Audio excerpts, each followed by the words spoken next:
आज हम लोग जानेंगे कि सर्वाइकल कैंसर जो होता है उसमें क्या अलार्मिंग सिम्टम होता है। सर्वाइकल कैंसर जो बच्चा नानी का जो कैंसर होता है उसमें नंबर वन जो सिम्टम होता है उसमें पारवैजाइनल ब्लीडिंग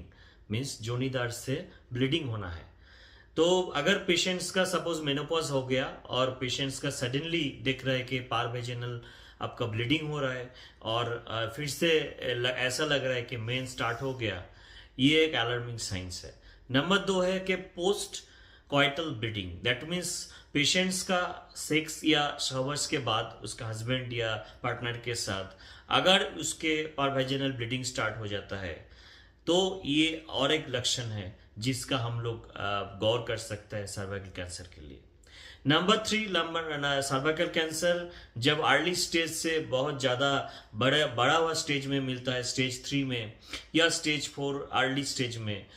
देन स्टेज 4 में दो स्टेज होता है, एक है stage 4A, stage 4B। So stage 3 and stage 4A में जब ट्यूमर थोड़ा ज़्यादा बड़ा हो जाता है उसमें आसपास का जो ऑर्गन है उसमें दबाव सृष्टि करता है। तो उसके वजह से पेशेंट का कभी कभी होता है कि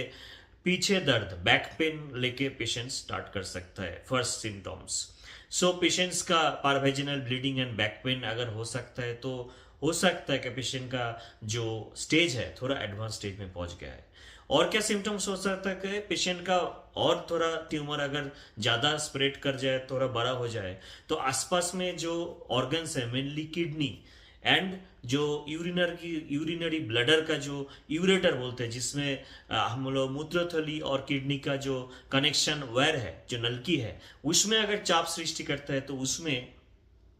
बैकफ्लो यूरिन होके यूरिन पेशाब जो आना है वो कम हो जाता है और यूरिन ब्लैक फ्लो होके हाइड्रो यूरेटर नेफ्रोसिस, ये क्लिनिकल सिम्टम्स होता है, क्लिनिकल सिम्टम जिसमें वो क्या होता है कि बैकफ्लो यूरिन होने के बाद किडनी का सूजन हो जाता है।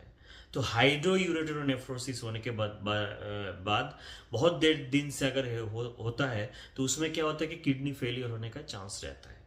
तो ये हो गया आपका लोकलाइज्ड जो सिम्टम्स है उसमें। अगर पेशेंट्स का सिम्टम स्टेज 4B में चला गया, दैट मीन्स पेशेंट का प्राइमरी साइड छोड़ के पेशेंट का मेटास्टेटिक स्टेज में चला गया, एडवांस स्टेज में चला गया, बढ़ा हुआ स्टेज में चला गया, तो उसका बैक पेन के साथ पेशेंट्स का सपोज पेशेंट का बोन मेट्स है तो हड्डी में जो दर्द है वो हड्डी में दर्द के लिए भी पेशेंट प्रेजेंट कर सकता है। पेशेंट पारवेजिनल ब्लीडिंग के साथ अगर छाती में चला जाए मेटास्टेसिस होके फेफड़े पे उस पर मेट्स आ गया, देन पेशेंट्स का सिम्टम्स आ सकते हैं खांसी, खांसी के साथ अब खून आना जिसको मेडिकल टर्म में